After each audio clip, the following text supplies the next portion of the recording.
You're gonna edit. You're gonna edit this, right? You didn't hear that, did you? I actually didn't. Good. All right. Good. Wow. So, who are you guys? We're the Strums. Yes. I'm the oldest of the two. Yes. By only a few years, though. Yeah. Yes, like 34. 30.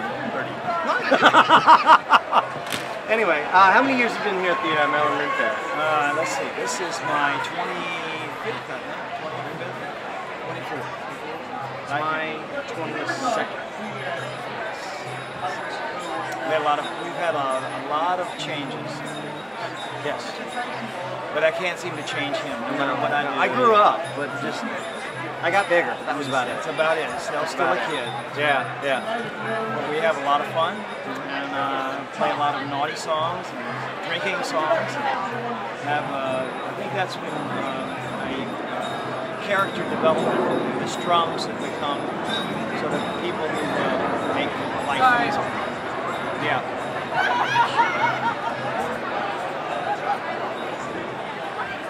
Sorry about that. Oh, no, it's okay. If you can start controlling the air travel, then I'm impressed. Give me a little bit. What do you want us to do? I mean, we're just kind of vamping here. I like that. Okay. No, but so what were you saying about characters? Well, you know, when we first came here, I showed up in a colonial outfit. Yeah. And played some music and threw my tricorn hat in the middle of the ring, and they said, that's kind of strange. We don't need colonial. We'll do something a little more Renaissance. So I sang a couple of barroom songs and some naughty things, and they said, oh, we know exactly what we want out of you. And so we became sort of a pub act of entertainers. So. Now, you got your start in the colonial setting. Right. That was back in the early times. Before I came here was Williamsburg, Virginia, and Yorktown, and a lot of Charlottesville, places like that would have colonial settings. So that's where I got my background in early music. And then we came here, it was a mixture of early music and drinking songs and Irish tunes and English tunes. And then a few years later, I started to come along with it. Very young then. I was probably nine years old. Yep. 9 years old, had kind of a pieced together costume that we picked up from a little bit here, a little bit there, and maybe some things that might not have fit you, oddly enough, or that were way big on me. We worked though. But we worked. We made it work. And over the years, you know, got another piece here, another piece there, another. Well, John went to school in music. I was an engineer. And the story I tell everyone is when I was in school, that was back during the folk era. Yes. Peter, Paul, and Mary and the Kingston Trio were coming along. All the engineering students at night would be down in either some lounge playing Peter, Paul, and Mary songs or Kingston Trio songs, and all the music students would be up in their room studying. So that's how I got my music education. Yeah. And John was a music student and went to Radford and majored in saxophone of all things. Yeah. And has some saxophones that are woodwind. Yeah, it's very expensive saxophones, and now he plays guitars and a wooden whistle. $20 whistle. But it's not what the cost of the instrument is, what it delivers. I thought it was the cost of the education. Cost of the education. I can definitely attest to the cost of the education. No, we've had an absolutely wonderful time throughout the years. I can remember, you know, doing events from just when I was just a young child, doing this when I was a young child, being developed into many different avenues of the fair, not just working with Dad, but working with many people throughout the years. And I've had a lot of people that I've looked up to, but of course, you know, there's nobody I've learned from better than my father. And I must say this, John has gotten to be quite an entertainer on his own. And now I hate him. I think I'm going to kill him. You know, I think we don't want any more entertainment. No more competition. No more good competition. No, I'm just kidding. Of course, I love John, and I hope he'll always want to do this kind of music. And that was always my dream, is that he would come along and want to follow in a little bit my footsteps. But you know, I've learned a lot from John too. I mean, he's taught me a lot about music. I've never trained in music. He's formally trained, and so he's taught me a lot about chord structure and timing, and so I'm still learning. Still learning. Been really blessed. So, what made you want to start performing in a Renaissance fair? You know, I think it's an extension of the colonial experience because everything was very personal. Singing in the colonial Williamsburg setting was one-on-one or two, a table of people and a troubadour. And there wasn't that much capability in this area of the world after I left Virginia moved to Maryland. They didn't have that opportunity. And when I found out that this is the kind of thing that was going on at the Maryland Renaissance Fair, it was a natural progression for me to want to come and be a part of this. So it was a lot of fun to see other entertainers who were similar to me were in love with the idea of one-on-one music and personal music that would be,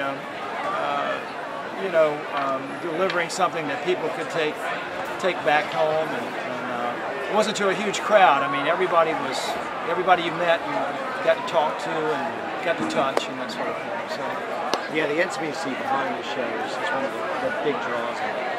Is that you can work just with a few people, or you can work on a stage and play for 100 people. But there's never. But I truly love the one-on-one. Yeah. And one of the things, the secrets, I shouldn't tell our secrets. No. One of the secrets. No. One of the secrets is when you go into a big crowd of people and you're walking around, look for the weakest person, the person who doesn't have anything, like a person in a wheelchair or a small child who's being ignored. Get down on one knee and sing to that child, and you'll capture the whole audience. Everybody will just come to you. And we just, I guess it's not that it's a trick or anything, it's just that when we do that, you're really making that communication not only with the child or the person who's kind of in a lesser state, but everybody kind of comes along with it. And how much more fun could that be? It's just the most impressive thing that I've ever done as far as music. Come on in, Craig. We just walk through your shot. Walk to the shot. So why did you want to bring John along to perform with you here? Well, again, I love what I do, and I would want to share it with everybody. And I wanted him to make a choice, but I just gave him the opportunity and showed him what I was doing. And if he wanted to do it, great. If it wasn't for him, that was great too.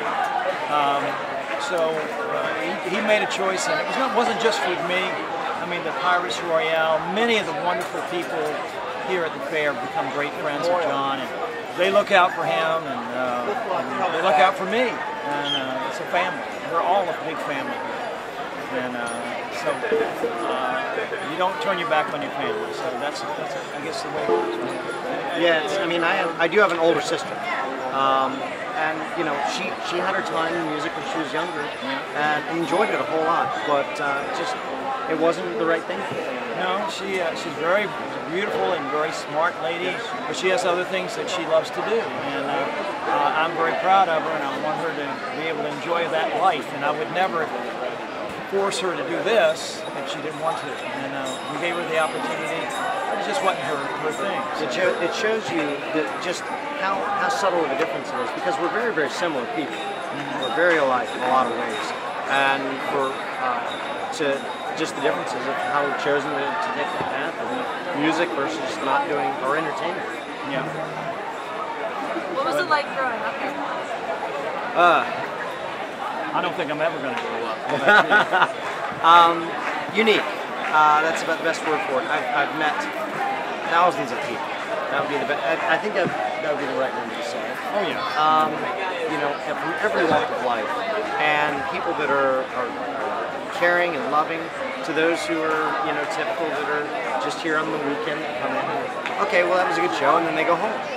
But yeah, these are lifelong friendships that build people, and you stay in touch with them even if they don't continue to work there or come to the fair. Yeah, you'd like to be able to remember every name, because you talk to these people, you touch them. Sometimes they buy a CD. Sometimes you make a little friendship with them. You know their faces, but you can't remember every name. But you'll have people who I haven't seen in 5 years or longer come running up and give you a big hug, and I can't remember their names. and I feel so bad about it, but I know who they are. I remember the experience, but you know, that's the whole thing. I mean, it's just the friendships, and people in this realm are huggers. They like to put their arms around you and embrace you and make you feel welcome and a part of the family.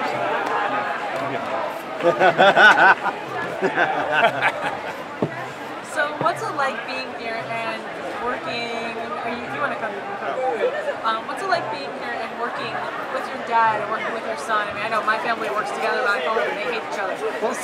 That's a good question, because I mean, we've tried to work together on other things and it hasn't been nearly successful.